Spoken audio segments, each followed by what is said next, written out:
Welcome to On the Edge with April Mahoney Brains. Here, this is the spot where the conversations are pointed, the guests are sharp, and the responses are never dull. Did you bring your thinking caps? Because it's time to put them on. Because the conversation starts now.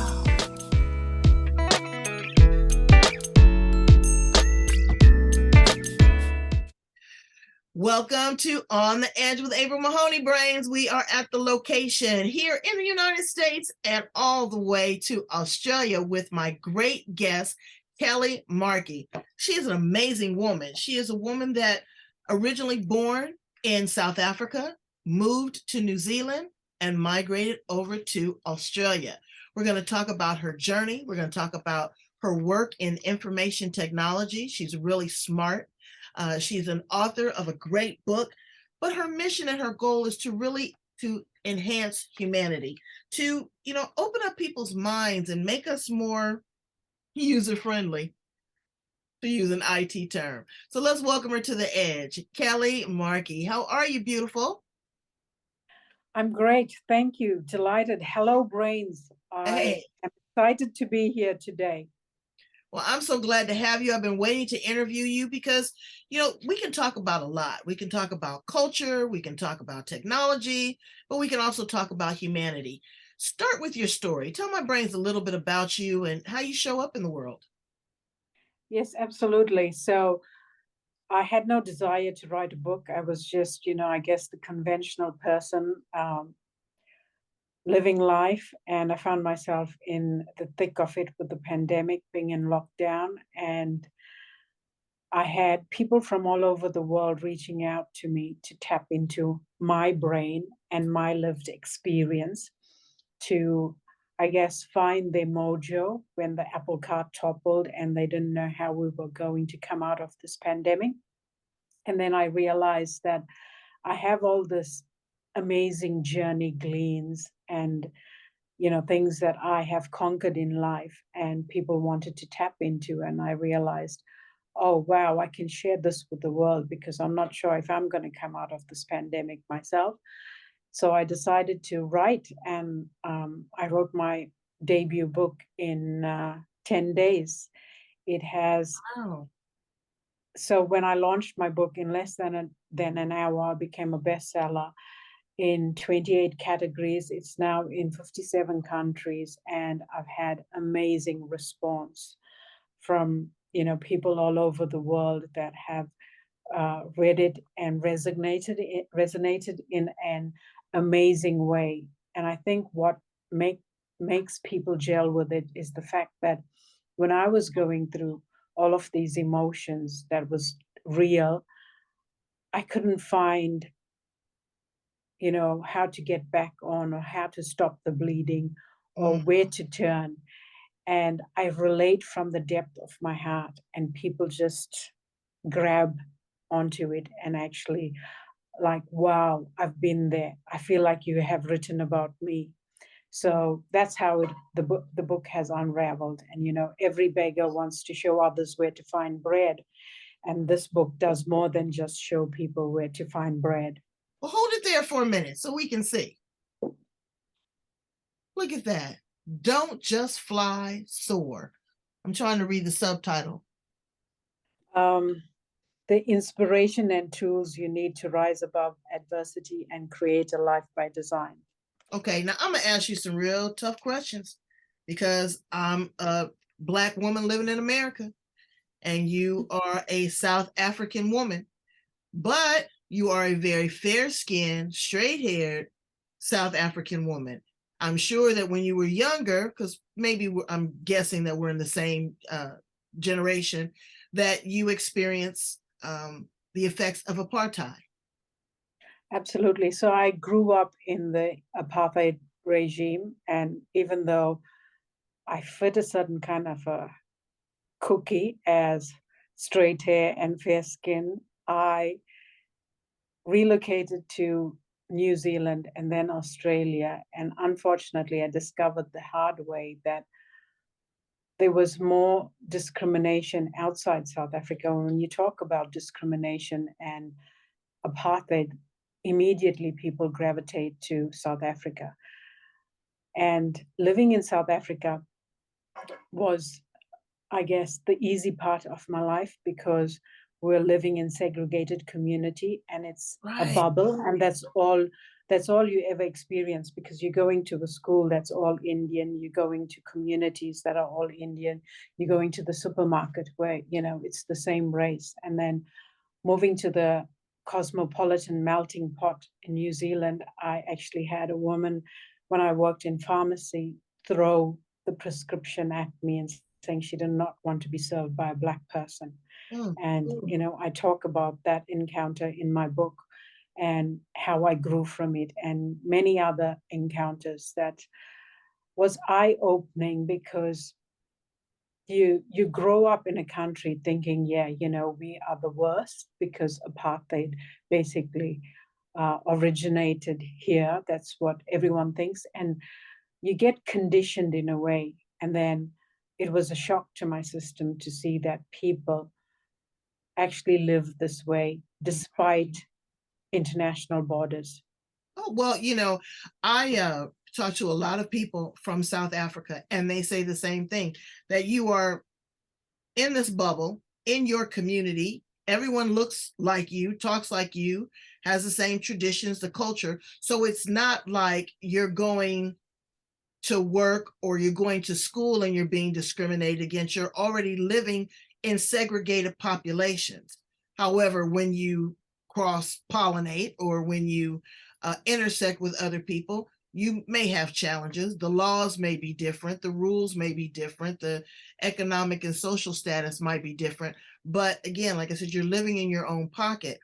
When you step outside of that and then you go to another country, you know, I could say this in California. You go to some cities, or some states, and they treat you like sloppy seconds.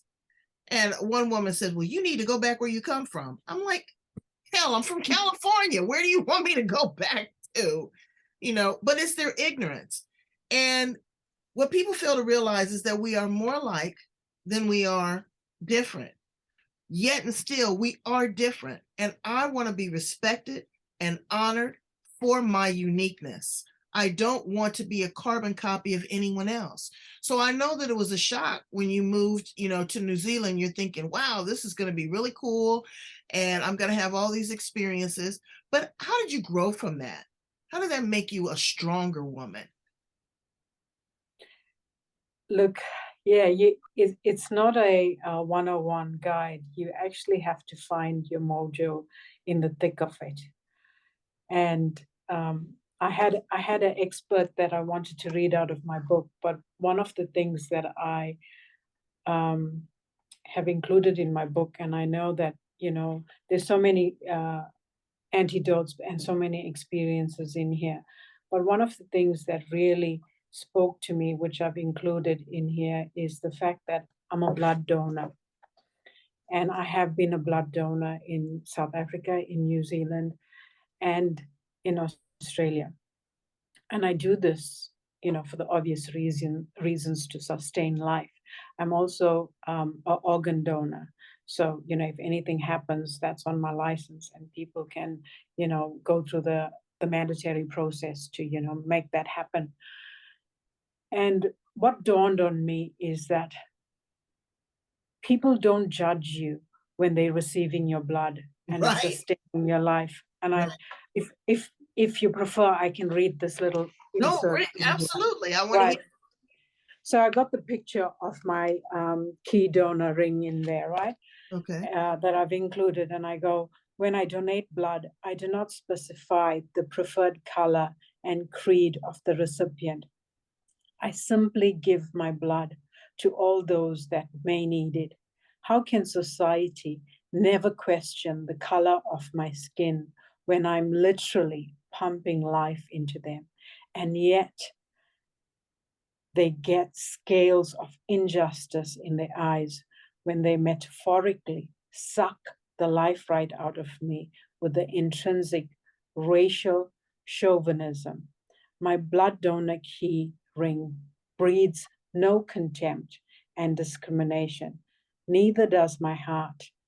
Love is the recipe for our society to eradicate systemic discrimination. Cohesion healing is the task for all. No man is an island. We all need to work in concert with each other to bring effective, lasting, and positive affirmation of change. Wow. That is So, so beautiful. that's one thing I had to live.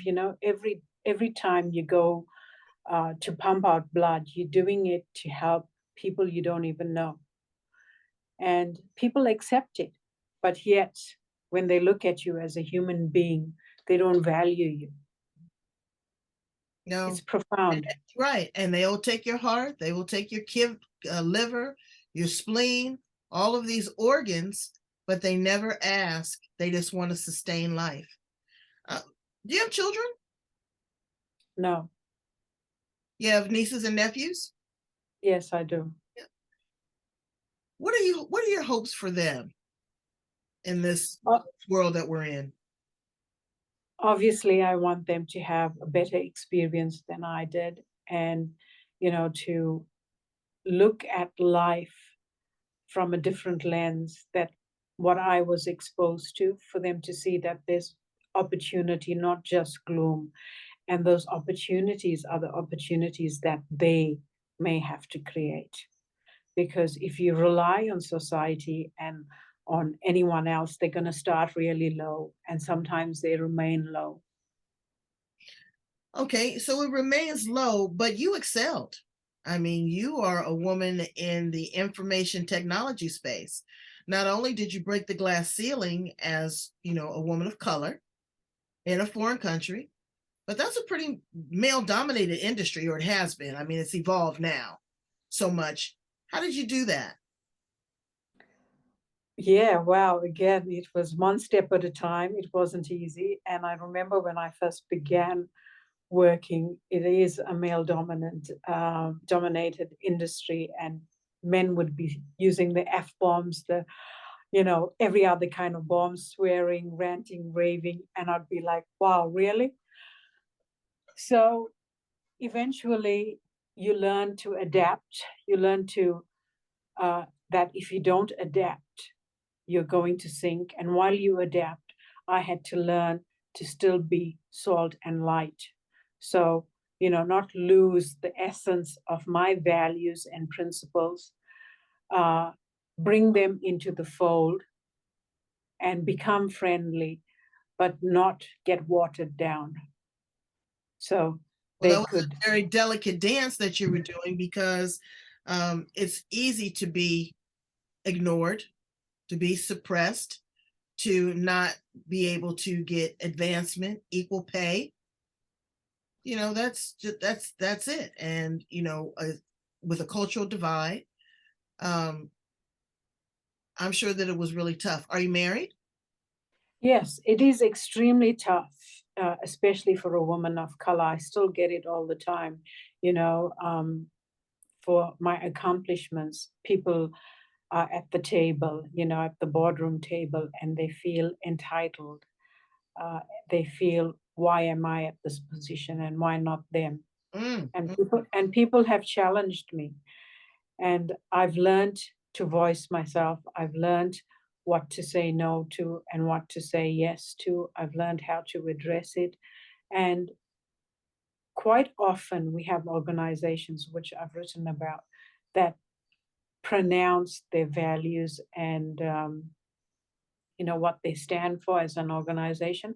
But really, when it comes down to the crunch, they don't enforce it. They don't mandate their employees and um, get them to come in alignment. So it's the hard task. It's like swimming upstream for the victim to stand up and say, hey, this is not right.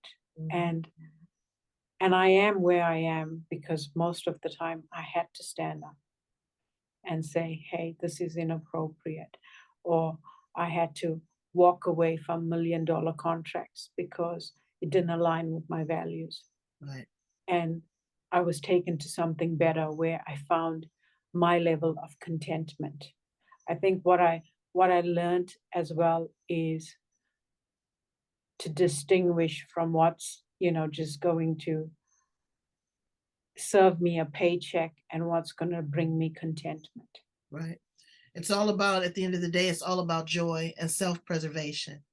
And Yeah. you have to stand up for yourself. I know that I have been in situations where I've been the only piece of pepper in the salt shaker. Absolutely. But you know what I do is when people come to me with a side eye, I educate them, you know, because I'm going to tell you, there's an underlying envy that people don't talk about. And that is our courage. And that is our tenacity. And that is our wherewithal to stand up to adversity and still forge ahead. And what doesn't kill you only makes you stronger. And so Absolutely. we have to be that voice of reason, that equalizer. So I take every opportunity I can to, as long as you don't put your hands on me, that's fine. I was in the grocery store during the George Floyd. I don't know if you know about the police officer Yeah. that killed the gentleman and put his knee on his neck. And I rock an afro. I like to wear hair options, but I have a big afro. And the woman was in the Target, and she was saying, "Oh, and I don't know why Black lives need to matter any more than anybody else's, and why is somebody else more special than this?" And she was talking loud, and she was directing it at me. So I had a choice to make at that time, and I said, April, do you want to be on the evening news on TikTok or Twitter? Or do you want to make this a learning opportunity? And what I opt to do is to make it a learning opportunity for her. And I gave her my business card and I pulled it to the side and I said, "You know what, sweetie? I don't know what anyone's ever done to you. I don't know what you might have heard." I said, "But if you'd like to have a cup of coffee and talk about it one on one, I'd love to do it." I said, "But to disrespect me here in Target, that's what you will not do." And she went from here all the way down. And as we both walked out the store, she winked at me. So you have to stand up for it. You Wow. don't have to be angry. You don't have to be combative. You don't have to, give them the old 1-2, even though you want to. But that's not a way to educate people. And this new generation that we have, millennials, they care nothing about the color of your skin. That's the last thing they're worried about. They want technology. They want to be able to have health care. They want to be able to work from a smart device, somewhere on the beach. This colorism is such a waste of time. So now you have a goal to enhance humanity. What does that look like? What's on your agenda? Absolutely. So I guess starting with everyone who wants to listen and transforming people to think critically, because even though the world watched those 37 seconds, I think, of the knee on George Floyd's neck, metaphorically, there's so many knees on so many necks. Yes, absolutely. And it's